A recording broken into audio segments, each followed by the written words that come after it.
Oh, this is beautiful. So, as we're bringing people up, Reverend Beth Love I was going to ask you, Beth, if you would just start with a little prayer, and then Beth's going to read the pledge and the grandmother's pledge and declarations. So, Gabrielle, can you come up, or because you're co-hosting, you can't, and Rebecca and maybe Paul, you would Yeah, like. I can't right now. Okay, okay. Oh, here I am. Okay. There you are. There you are. So whoever would like to come up, you're welcome to come up. Thank you. And go ahead, Reverend Beth.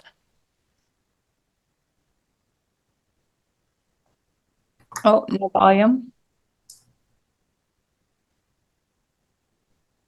Right. Thank you so much, Tammy. Thank you, Dr. Rao. Let us all take a deep breath together. Let it out. We release. Let's take another deep cleansing breath. Let it out. If you choose to, you can close your eyes. And let's just take one more delicious, deep, deep cleansing breath.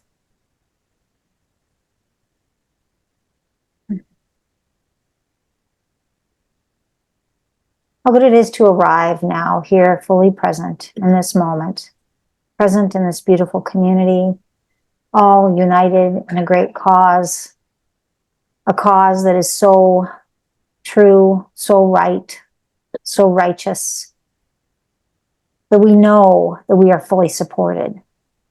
We know and trust that there is something in the universe, only one thing. We could call it a field of energy and awareness. We can call it love. We can call it God. We can call it whatever we choose to call it. But we know that it is all powerful, everywhere, present, infinite, and eternal. And we know and trust beyond a shadow of a doubt that we are each one with the one, that we are individualized manifestations of the only thing that is. And we know that as we come together this day, feeling and knowing that this is true, we feel more powerful because we tap into the power of the all-powerful. And we know and trust that this great calling of ours to bring about a vegan world by 2026 is fully supported, that everything that we need is provided, and that it is provided in the right timing, in the right quantity, through the right channels, in the right manner. And we recognize it, we see it for what it is, and so we say thank you. And by saying thank you and acknowledging it, we know that it grows in our experience. And so I give thanks for this opportunity to gather today with this group of grandmothers, with this larger group of climate healers, because we know that this work that we are doing is helping our grandchildren and all of the grandchildren of the world and those to follow. And we know and trust that together we are making a difference. Together we are bringing about a more sustainable, a more healthy, a more well-fed, and a more compassionate and just human presence on earth. And for this, I am deeply grateful, deeply, deeply grateful. So I know that during this time, this session, that whatever wisdom needs to come through each of the people here on this panel and those who are listening, that wisdom is part of a great whole. And we know that everyone has something to teach and everyone has something to learn. And so I'm just looking forward to the synergies that we create together in deep, deep gratitude, deep, deep gratitude. Thank you, beloved one. And I open this word now. I release it. I let it go. I know it cannot return void. And so I simply let it be. Thank you, thank you, thank you. And so it is. So Amen. it is. Amen. All right. So I get the great honor of reading this statement that was created by the inaugural group of the Million Vegan Grandmothers. I'm going to take another breath. It's a powerful word. We, the Million Vegan Grandmothers and Wisdom Carriers, joined together using the power of love for the children and grandchildren of all beings, and for Mother Earth. Welcome are all people, regardless of gender, age, and official grandmother status, who align with the values of veganism and this declaration. We affirm the right of all beings to live in a natural, toxic-free environment which allows all to thrive and to lead sacred, liberated, sovereign, and joyful lives. The power of our love is unstoppable. We do not allow this planet and all who live here to be destroyed. We are creating a vegan world of peace, freedom, and loving kindness for all. We believe that the true nature of human beings and our highest calling is to be kind, compassionate, nonviolent, and partners with, not dominators of, all life. We believe this is the time of the great awakening of humanity, to leave behind the destructive nature of Homo sapiens and become who we have always been destined to be, Homo ahimsa. As vegan grandmothers, we are here to midwife the birth of the new compassionate human and bring in the new era of a vegan ahimsa world so that our children and grandchildren and those of all species can thrive and be free. Namaste. Okay.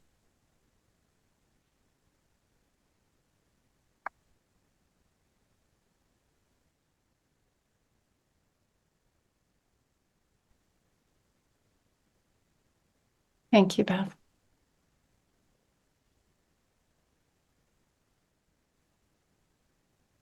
Well, thank you, everyone. I see some grandmothers haven't come up here with us, but I understand they're probably behind the scenes doing some work. Allison and Liz. I don't know if Liz is still here. Yeah. Well, thank you all for being here. Allison had the suggestion that a planet B is a planet V as our topic. So a planet B, the new planet that we're creating is going to be a planet V, a vegan planet. And that's been the theme of our work and our in our vision, as Beth was saying. And I would really love if whoever would like to jump in and start talking a little bit about their journey on this planet V as a grandmother and as a wisdom carrier, as a person of these times. So anyone that'd like to speak, go ahead.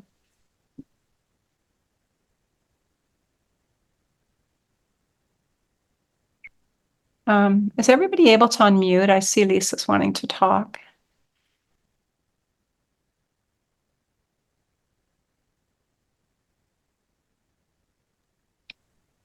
How's that? Yeah. Yeah. Okay, cool. I have a poem I would like to read, if that's okay.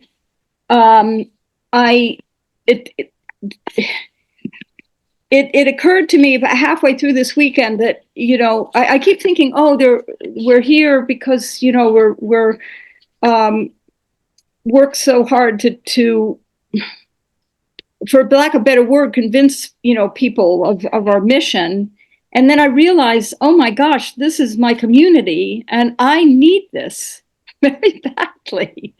So, you know, I just always feel so revived. So I thank you. I wrote this poem as I struggled with accepting to be with things as they are, which I think is part of this process that we're in.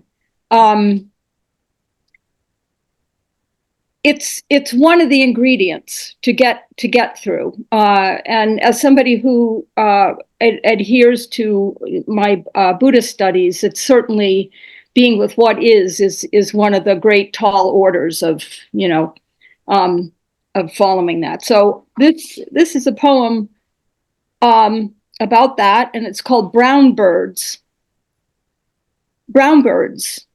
There are bags in the trees, a ubiquitous blowy breed in jetties among buildings, billowing about playgrounds, perched, look, over there, a hawk along the highway. Interlopers in the intricacies of life, posed as tufts of fur, torn from the backs of coyotes, they are looking for trouble. The hares lift in the breeze, snag the fences, then are caught in the underbrush. I have seen them as rabbits darting beneath the guardrails, ricocheted into oncoming traffic. It's a terrible sight. Enjoying their heyday, the proud logos cavort. Walgreens, Walmart, CVS, dance the Lindy Hop, suck on thick cigars, blow smoke in our faces, leaving stains on our happinesses, leaving us angry and defeated. It is hard to take. Agents of faith and forbearance, the dullness of the sparrows hold court for those who judge them for it. The bellicose starlings shapeshift in the mundane sky. It is hopeless. Is it hopeless to think that they will ever return to the pages of Shakespeare, where as the poet's muse, they enjoyed the notoriety of the lovely mockingbird, she whose clever multiplicity of songs sings to us a gracious serenade of our love so narrow we reserve it for what we already knew, the way it should be, the way it was, the way we knew, the understanding we had at some other time. The flocks of starlings are a single acrobat in the suburban sky, a revelation reversing direction, the bully Rorschach blot spitting psych so we flinch. Catching some light, getting bright, we glimpse a school of tropical fish, changing direction, changing again. Their brilliance, their beauty appears to be coming straight at us.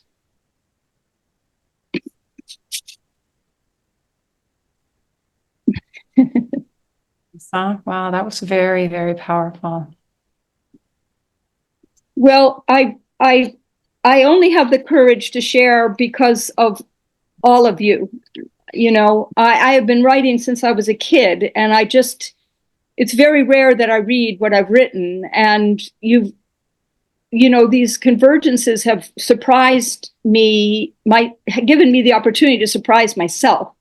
And all along with this work, that has given me that opportunity, and I've just grown tremendously.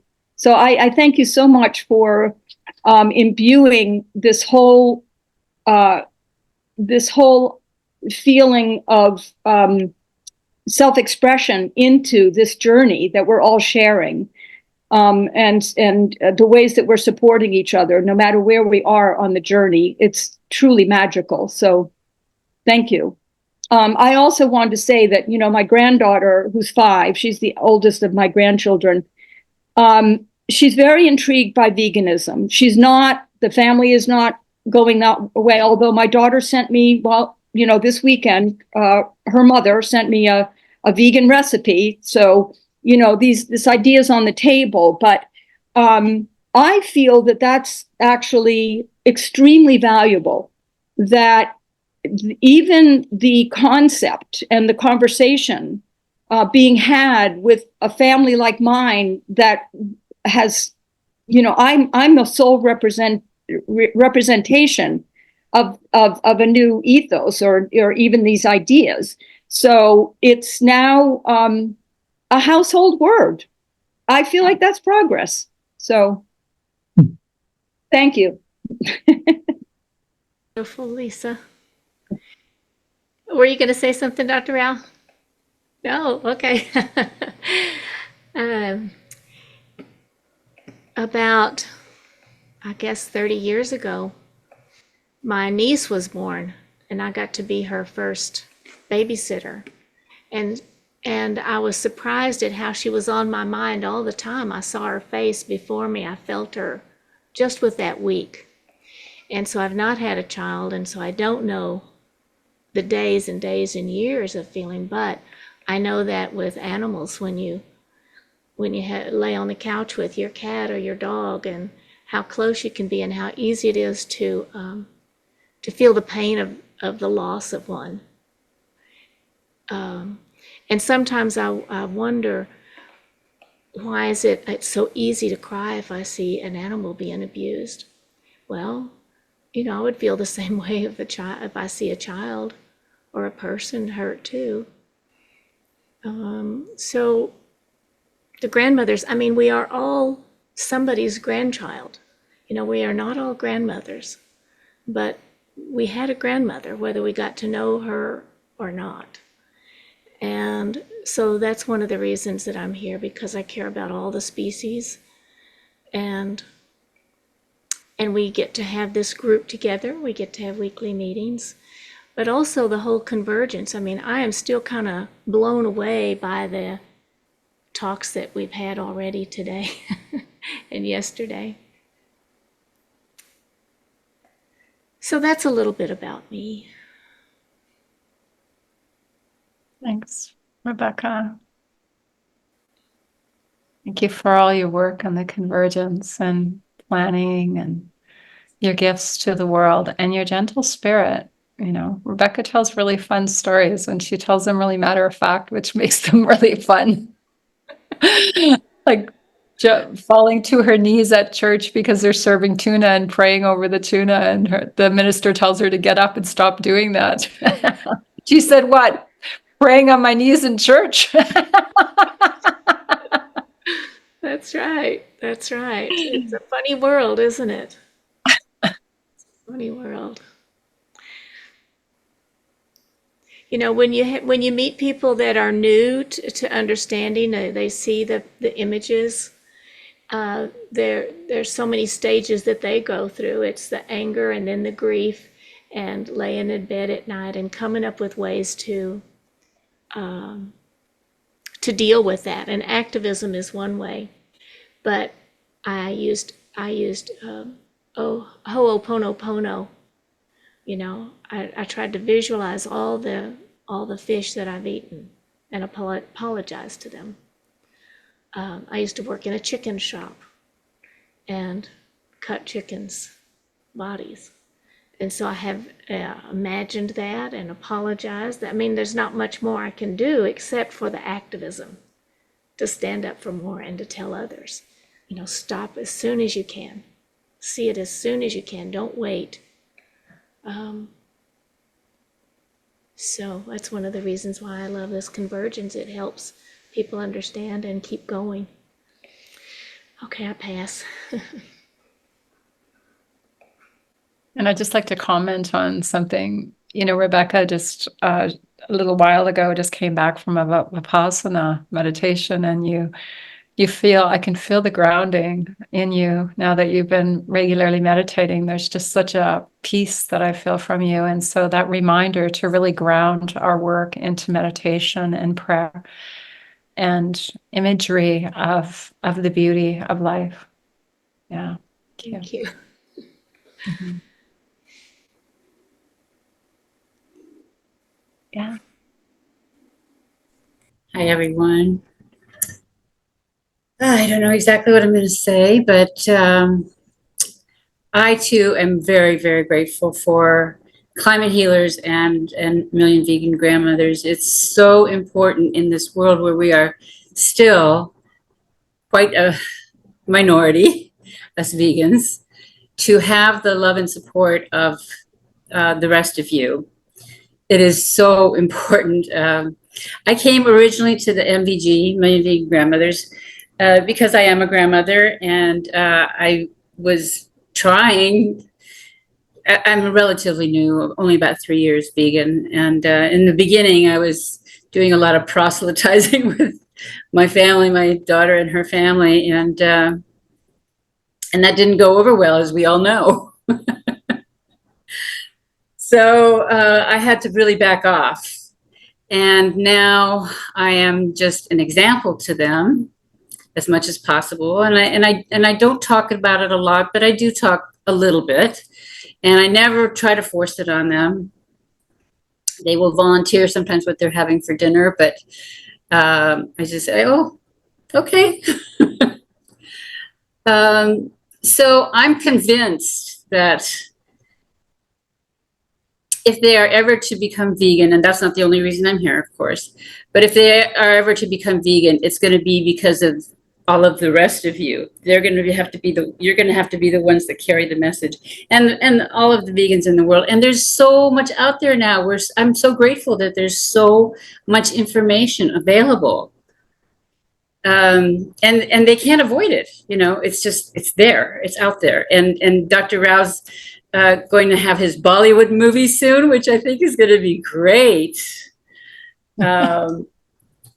I think, and Dr. Rao's been talking a lot about reaching people through stories and emotions. And that's what I think I'm going to concentrate more on rather than just information. So I am here not just for my family, of course. I'm here for the children and grandchildren of all species. And we all know how they suffer, and it's so hard to watch. And that's why the grief mapping is important, I think. I'm really glad I attended that, because I'm not that I'm a part of the team here anyway, but I wasn't really looking forward to that particular presentation, because I thought, oh, that doesn't apply to me, and yet it really does. So I will look into my grief as well, and of course there's the grief of all the animals that are suffering, and that's what brought me to that subject. Anyway, I just wanted to chime in and say how grateful I am for the group and the fraternity, no, not fraternity, community of fellow vegans, and because we do need that support. We are still quite a minority, but as this weekend has proved to me, it is possible if we believe, and I do believe. So thanks all. Yeah, and there's so many ways of reaching. I found this book at a garage sale, and it's about a veterinarian who rescued a pig that was brought in to be put down or to see if the hind legs, whatever. And it was probably a vegan book, but it wasn't preaching vegan. And it was called Crispy Bacon. Crispy Bacon. Crispy Bacon was the name of the pig that this veterinarian named the pig. It's my 5-year-old granddaughter's favorite book, and she insisted on bringing it home. And I remember Paul and I laughing about it. It's like, oh, I wonder what they're going to think about that. But we had a real conversation about. She says, pigs are so cute. Is bacon really made from pigs? And I said, yeah. Oh, okay. And so that's all we can do, is plant the seed. And what did somebody say at one of the talks today is that, was it today or yesterday? Yesterday, I think, that Canadians would rather have bacon than sex. So it was, I could never go vegan. And I'm like, yeah, that sounds about right.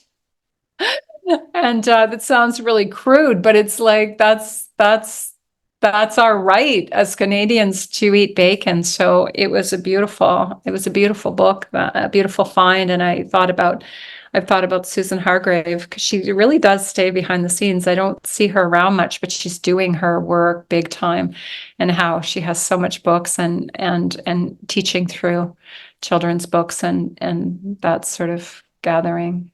Mm-hmm.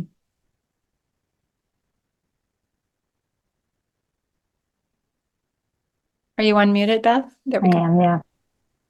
Yeah, so I always hear so much wisdom when I come to any Climate Healers event, and really appreciate the wisdom shared here, and the just the compassion and the meaning that people are creating all this meaning in their lives through this route of veganism and vegan activism. A couple of things have gone through my mind. One, just Lisa, thank you for sharing about that progress, right? And you too, Tammy, with family, right? With blood family. My daughter and I are planning a trip, a backpacking trip next summer with her 2 little ones. And when we were talking about the trip, she said we could eat vegan for the 5-day trip, for the 5 days, so we can all eat together. And it's just like that. To me, like, that's a lot of healing from kind of the protectiveness she had a couple of years ago around, Drew needs cow's milk, like that's how she regulates herself. There was kind of more this protectiveness, and don't talk to them about veganism. And now it's like we can all eat vegan. And her wife, who is the big meat eater in the family, actually bought a Blue Zones cookbook, and they've been doing some of the vegan recipes out of there. So progress in the family feels really good. And I can't say anything either. So just my presence is enough. I don't say anything. and some movement is happening. So that feels good. I think the main way I express kind of my commitment to this idea of being a vegan grandmother and someone who is actively seeking to protect the children is really through my work running Eat for the Earth and supporting all of the children of the world to have a place where they can live that's habitable. And I just had this insight while people were talking that it doesn't have to start with the children. It can start at anywhere along the age continuum. And I want to read you this short quote. I had this very inspiring talk with a woman. I'm going to call her Alma. That's not her name, but she did 6 rounds of our whole food plant-based immersion program. Her son, who's just turned 60, was bringing her the whole time because he's her caregiver. Her doctor, she was on statin drugs and high blood pressure medication for decades. Her doctor had told her you're going to have to go on insulin. And she was also having problems with her kidneys. Her doctor said, here's this program. Why don't you try this program? Did I say she's 87 years old, right? So she's a grandmother. She's a great grandmother. So she comes to the program, her son brings her, and they come for 6 rounds in a row because she's got a goal of getting off her medication. And guess what? Her doctor helps. She volunteers with her program. And at the last round they came to, she took her off on the last day of the program. She said, you can go off your statins. That was the last medication. She'd been gradually decreasing them. And when I asked her to share about her experience and how that's changed her life, here's a little bit of what she said. I'm going to pull it up.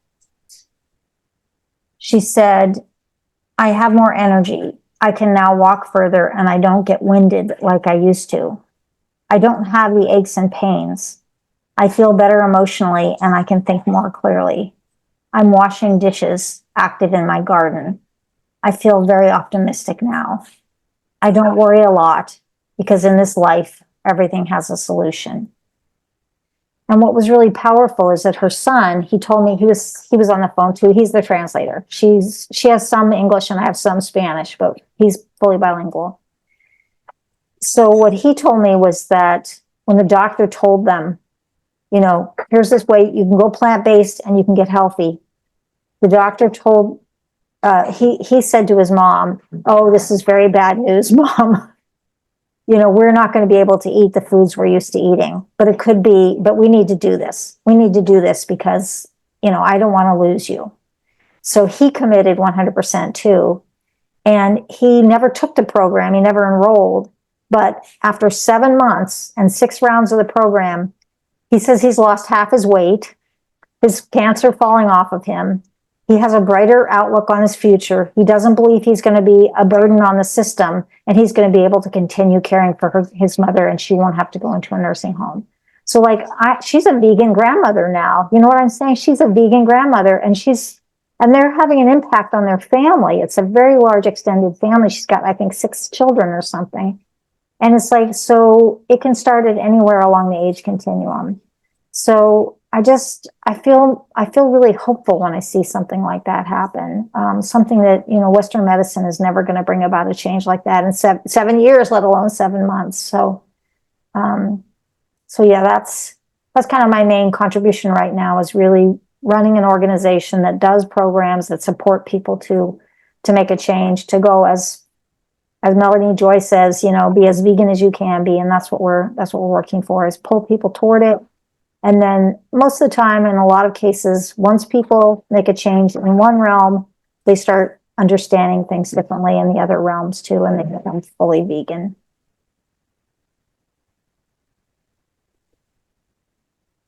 Thank you, Evan. Sorry about my noisy house. Can't hear anything. Great, all right. Can I share? Mhm. Yeah.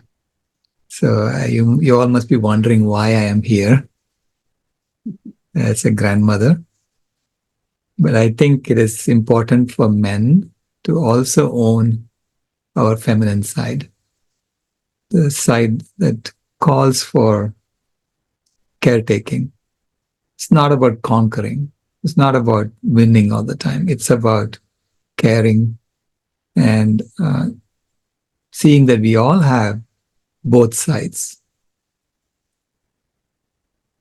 And so to me, when Tammy said she wanted to start the Million Vegan Grandmothers, I think we're talking about 1,000 grandmothers, I think, right? So, and I told her there are at least a million grandmothers out there, if not more, in the world. So we need to be a voice for all of them. And so thank you so much for bringing that idea. And I think it was also Jeff who did that, right? Who asked you to do this. Yeah. We kind of had a vision at the same time and shared it. Yeah, Jeff Francis, the amazing artist, and Right. had the first vegan music label, Animus. Mm. So I would invite all, the men also to join us, to join the Million Vegan Grandmothers, and let's get this going, because we are doing some incredible work. Not only writing books and making unity stew and giving it to people. I mean, writing letters to. So now it's going to be about Captain Paul Watson. I'm freeing him, and it is, to me, it's when we come together as a community and put our energies together, we each become really, really good at what we do, and we bounce off of each other. And this amazing energy that you bring to this whole movement. So thank you so much for all that you do. And as I've always told you, if the grandmothers want anything, ask me. If you want me to jump, I'll jump. Okay, I'm here to serve you. And I was hoping Liz could be here to talk a little bit about, she's just finishing up her book, so we haven't been working on it. She's going to do the formatting of, but there's going to be a Million Vegan Grandmothers food book coming out, and I'm sure that Beth is going to send in a couple of recipes, but it's a big ask here. If people would send in if people are interested in submitting a recipe, Liz has the outline of what we need to do. It's a very high-res photo of your food, also a little bit of a bio of you, and the recipe. And it could be maybe a recipe from your childhood that you veganized, or one of your grandmother's recipes that you veganized, or maybe it was already vegan. Or maybe something that you as a grandmother are making and it's one of your favorite recipes for your grandchildren. I have a couple favorite ones that my grandson used to call my power balls. Woohoo! He was just 2 and he opened up the freezer because that's where I hardened them, and he'd be like, woohoo! He would say when he was 2. So I called them my woohoo power balls. That's so fun about the recipes. I think that'll be wonderful. That my little bitty niece that I went to a gathering a couple of Saturdays ago with her and the family she has. She made it a vegan gathering, even though she's not vegan. And so the whole family came. I think some part of the family went and ate first, but then they still came, and they brought bananas and a fruit salad, and it was delicious. And she served my mother's pasta salad, which has a lot of veggies in it. And so I may look at my grandmother's foods, but I may send my mother's salad. But we'll see. Anyway, I think it's wonderful. That's progress, because at one time my brother didn't want me to. In fact, I still can't say vegan or anything about animals or anything at his house. So yeah, and it's his daughter who invited us over for the vegan thing. So, it still happens. It still happens.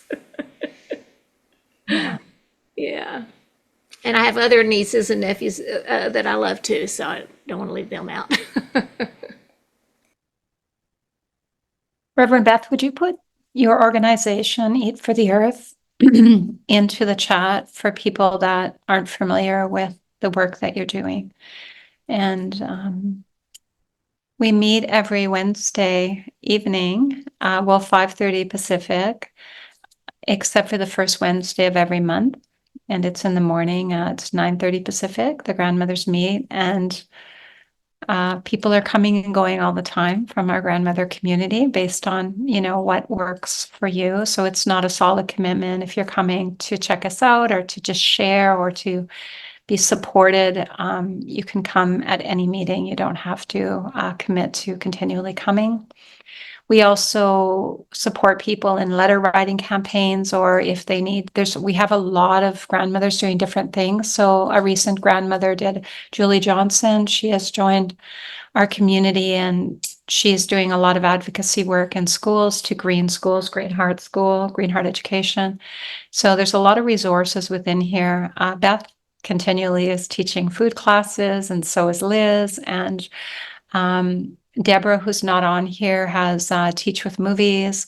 And so she's got a lot of resources on her website, teachwithmovies.org, about how to teach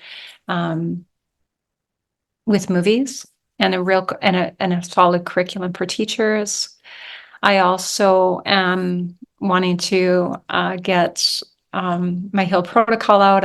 You can only have so many hours in a day, and I haven't been completely dedicated to that yet, but that's going to be coming hopefully with a new website soon. So we all have different ways that we show up and teach and become part of it. Lisa really kicked off our letter writing campaign.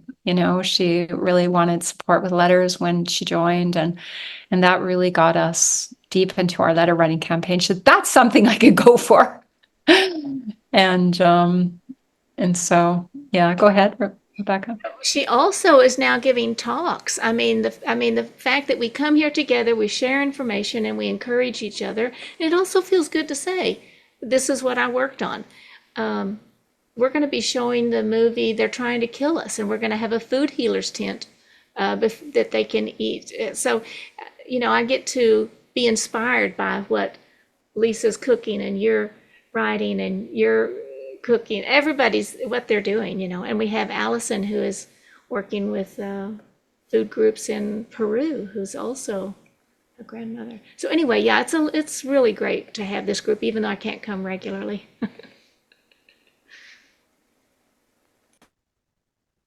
Everyone ready to open it up for questions or comments?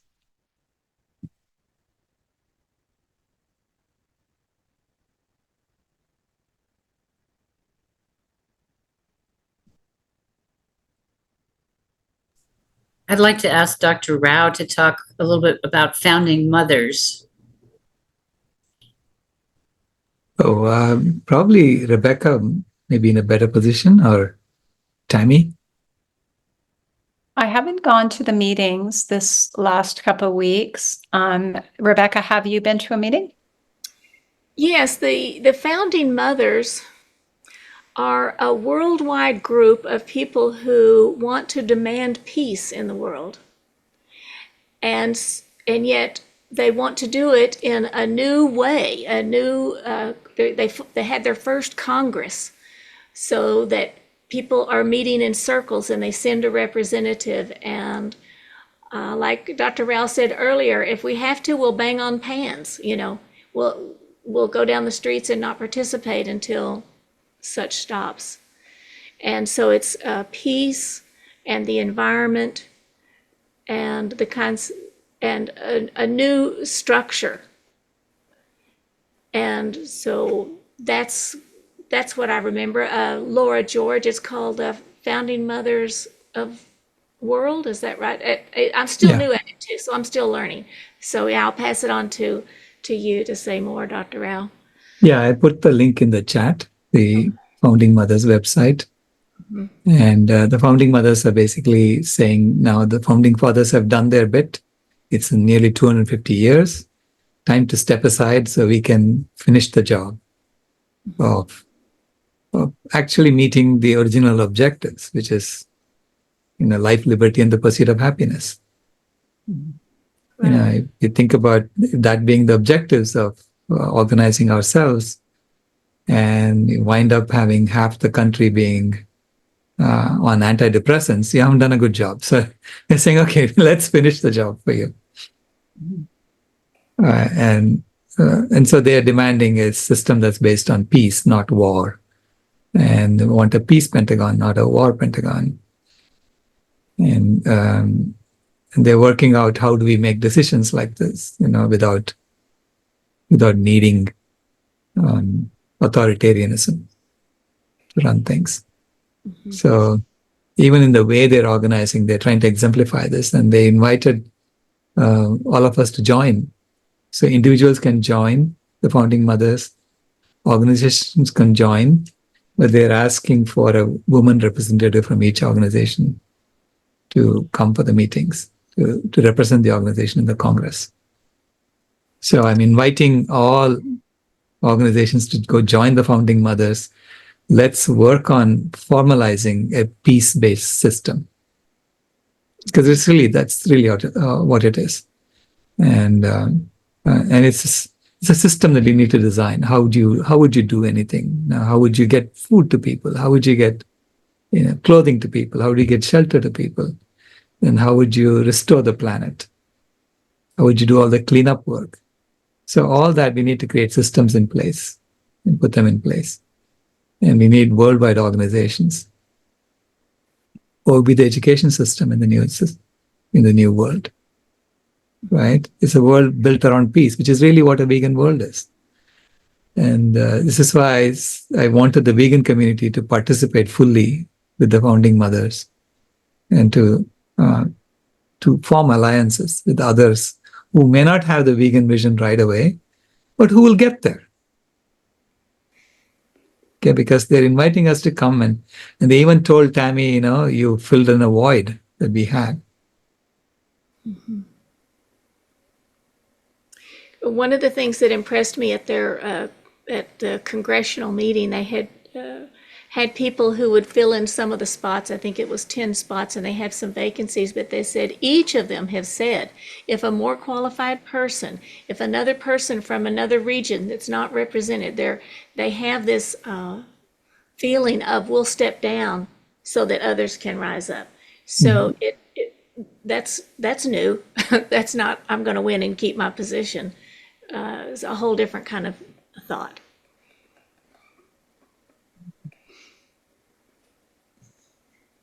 Go ahead, Billo.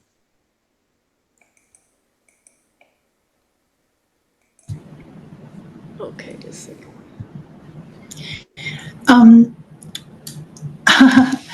I too am always so glad when the conversion comes around.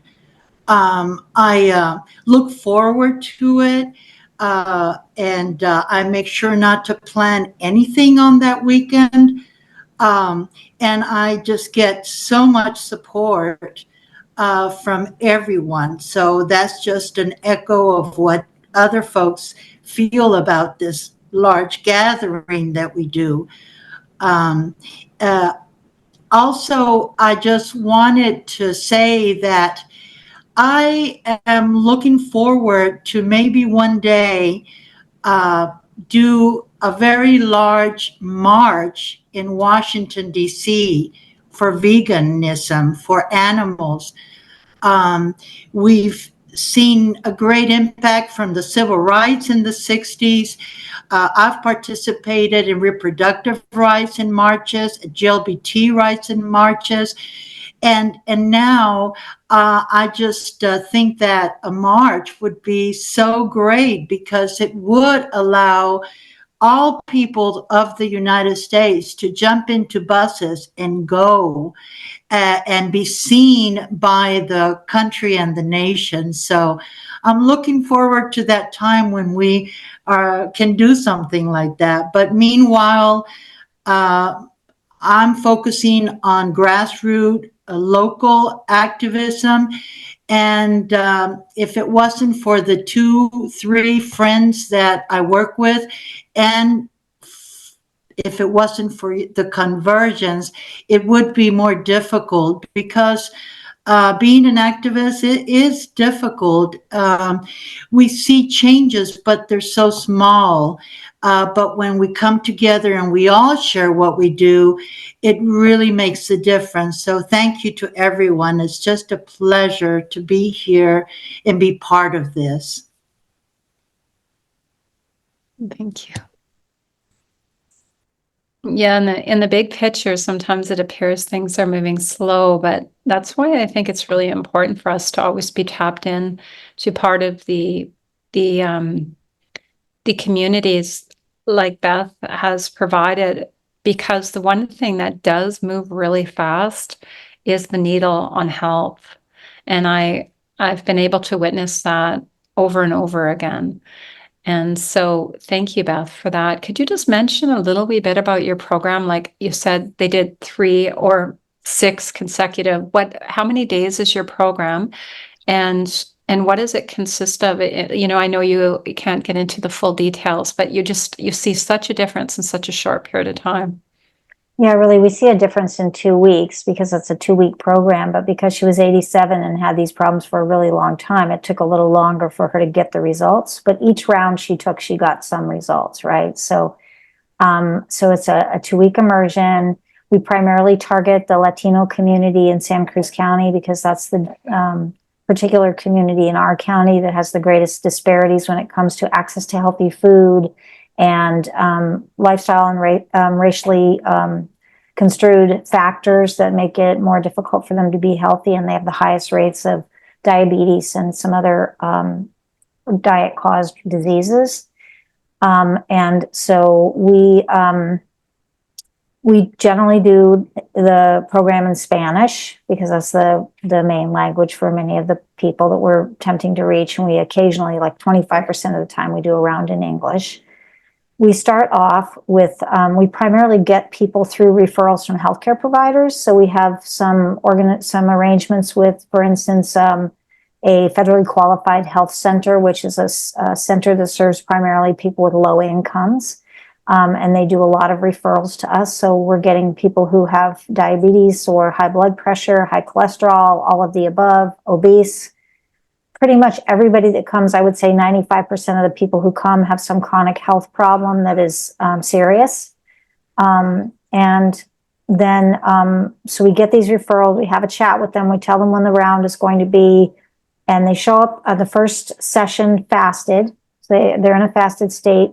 We have small machines that we can, our volunteer nurses prick their fingers, draw blood, test the blood for glucose and all the lipids, cholesterol, LDL cholesterol, triglycerides, HDL cholesterol. And then we also take their blood pressure, their height, their weight, and their BMI. We write it on a piece of paper on the top and the bottom. They get half and we keep half. And after they eat, since they've been fasting, we give them a very delicious whole food plant-based meal, which is typically for that population, at least a significant percentage of it is Mexican food. Recipes that have been made healthy but are from their own culture. And then we send them away with a meal plan and a packet of recipes, and we send them a daily text. We made the program to be really relevant and effective and accessible for Latinos and in our county, and especially those with low incomes, low literacy levels. Many of them do not have a computer or an email that they check regularly. So we do the program, the education between sessions via text. So they get a text that has a link to a short video. We use videos produced for us by Plant Pure Communities. Nelson Campbell made a Spanish version of their videos, their short videos. So they see one of those a day for 10 days. And then we also send them additional videos like cooking demonstrations and other recipes, things like that. After 1 week, they come and they have a comprehensive nutrition presentation that primarily focuses on metabolic health and insulin resistance, which are really key to the things that they're suffering.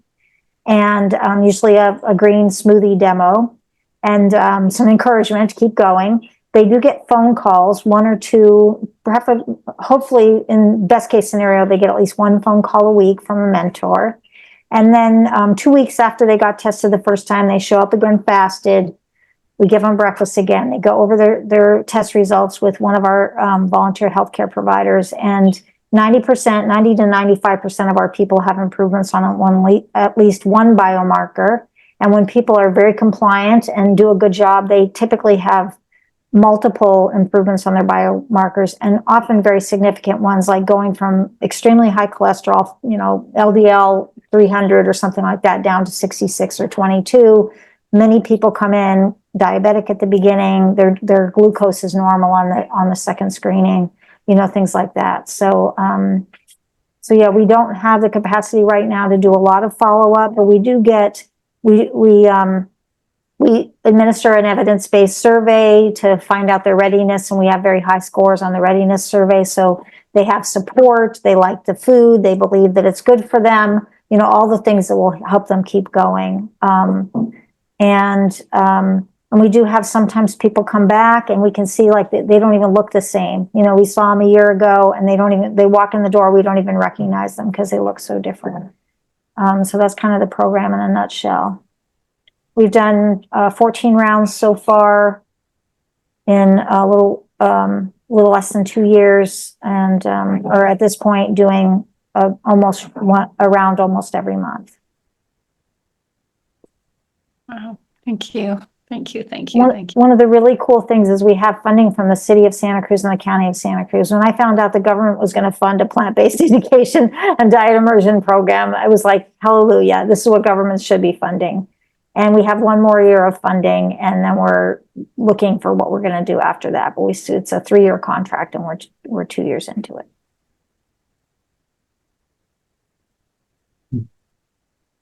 Beautiful. Thank you.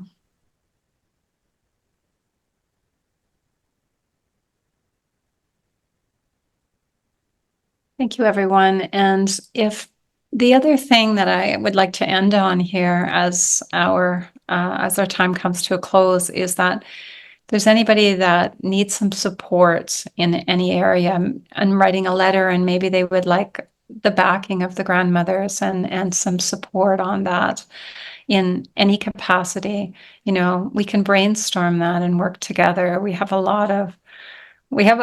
feel like we have a lot of experience on letter writing now. So, and some really good editors and brainstormers and creative, energetic. So, or if there's a program you're looking for your people, Beth is here, and maybe learning how to do some talks and speeches. I know Lisa's been doing that, but all of us have different ways that we can support. So the grandmothers have all been, many of us, not all of us, but many of us have had grandmothers that have been closer to us, for some of us, than our parents possibly, and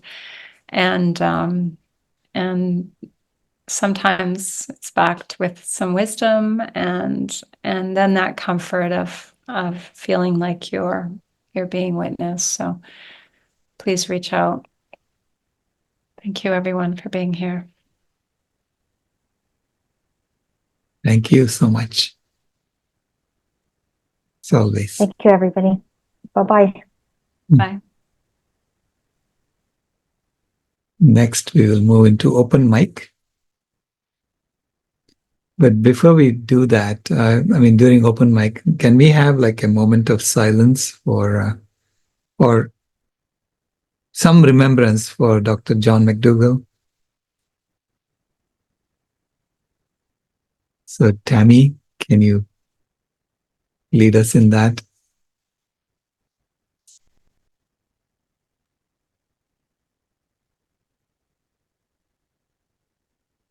Hey, thank you, everyone. Let's just take a moment, if you're comfortable, to close your eyes. And most people here knew Dr. John McDougall, great legend and a trailblazer in the plant-based nutrition world. He's written many books and debunked the whole starch myth, and that we need to follow a certain way of being. But as I think Beth could probably do a much better tribute to John, and I know that her presence is still here, Dr. John McDougall. But what we all do know is, as I watched John give talks over the years, Dr. McDougall, I noticed a deepening in his spirit and his concern for the environment beyond the concern for humans and human health. And I think that we all get into veganism for a reason. And I think we deepen and deepen and deepen. So let's just take a few minutes to close our eyes if we're comfortable and just visualize the work and the beauty, maybe a book that you read of his, maybe a way that he touched you in a talk. He spoke at our Convergence a few times. He's spoken for Eat for the Earth many times.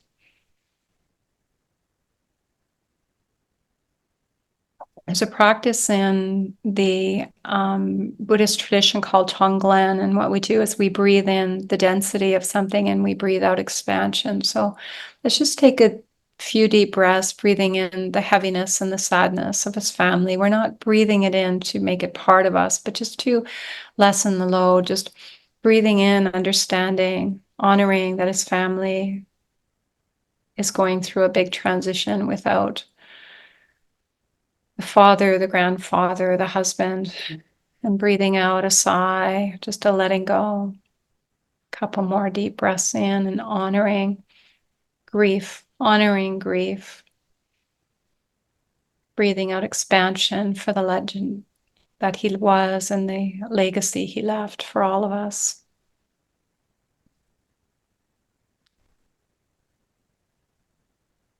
And let's honor his work here by choosing over the next few weeks to see if you can call in 5 people in your life that need to know the message of a whole food plant-based diet in a really honoring way. Just imagine there's 3 or 5 people in the next month that you could just share a book with, share a word, maybe share Dr. John McDougall's book or one of his talks. Find a way to keep the message going.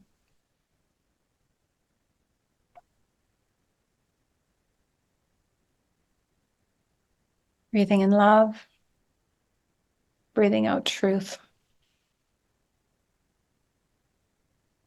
I want you to bring into your mind's eye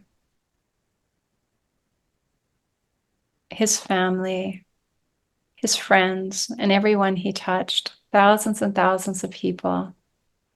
It won't be a vision, it will be a feeling, and it will come to you, the droves of people. And let's just send them a loving kindness prayer and send John a big thank you for his work, because we know, I believe I know that there's a connection that still remains forever and ever in this eternal space. May we be filled with loving kindness. May we be well. May we be peaceful and at ease. May we be happy. May we be filled with loving kindness. May we be well. May we be peaceful and at ease. May we be happy. May all beings be filled with loving kindness. May all sentient beings be well. May all sentient beings be peaceful and at ease. May all of us be happy and free. Thank you, Dr. John McDougall. Thank you, everyone, for sharing his message. And thank you, everyone, for being here. Amen. Aye, aye. So it is.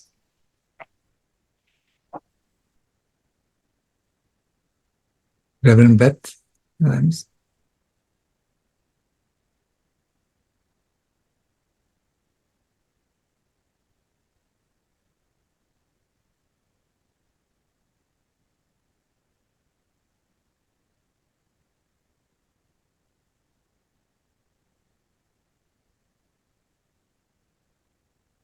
You cannot unmute. Okay.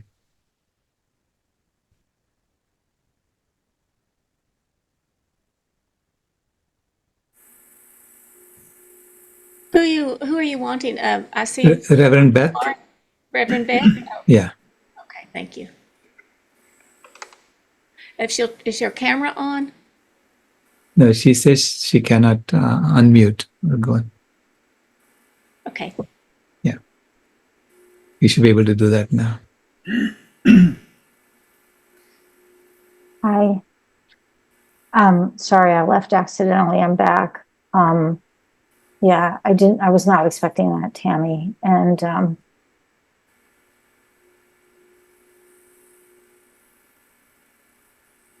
thank you. Thank you. I want to say thank you first to you, Dr. Rao, because you introduced me to Dr. McDougall, and also recommended that he have me speak at his climate summit, and I really appreciate that. Dr. McDougall is really very large in my life, and I couldn't believe how hard it hit me when I heard that he died. Much harder than my own brother, who died on March 31st for some reason. But what I want to say about him is that he was like such a giant. I mean, I have immense gratitude for the thousands of people that he helped heal, thousands of people. And as big as he was, it's like I would send him an email and he would respond. It's like he was kind and he was present for our movement and he was encouraging for the people coming behind him. And yeah, a legend. So I've been listening to podcasts. It was interesting. The day he died, there was a podcast that was released by Chef AJ. Like, I just went to listen to Chef AJ, and she had just, I don't know how long before, maybe a week before, I don't know. But he was talking on her show, and then the next, like the very day that he died is the day that it aired. I had an email exchange with him not long before his death, so it was just really shocking, I think.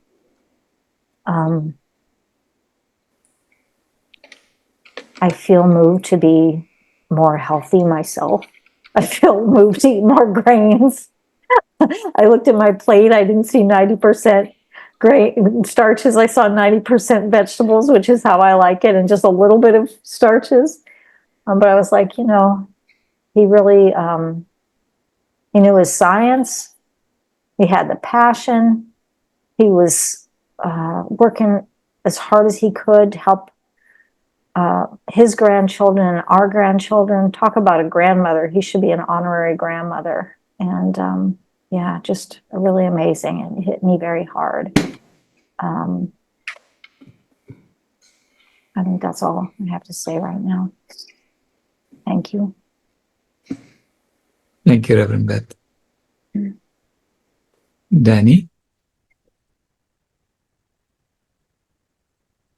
Hi. I don't know how to do this here. There we go. It's been a great 2 days, and I know it could get very heavy at times. It does for me, especially when you're working the event and you're sitting a lot. And like Tammy always says, try to move the energy. And I just hope that we can remember to take time out for fun and laughter, and even laughing at ourselves for our crazy ideas. But I think we could use, some kind of a break during the day to take time out and just have some fun. And, if there's any way I can help provide some comic relief time in that now and then, I'm all for it. Thank you. Thank you, Danny.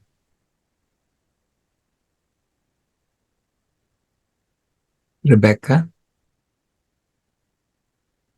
Well, I just thought I would say a few words about Dr. McDougall also, because I was surprised at how hard it hit me. And I shouldn't be, because although I didn't know him personally, I felt like I did because I was in Zoom rooms with him. And he was so energetic and caring on the on the videos.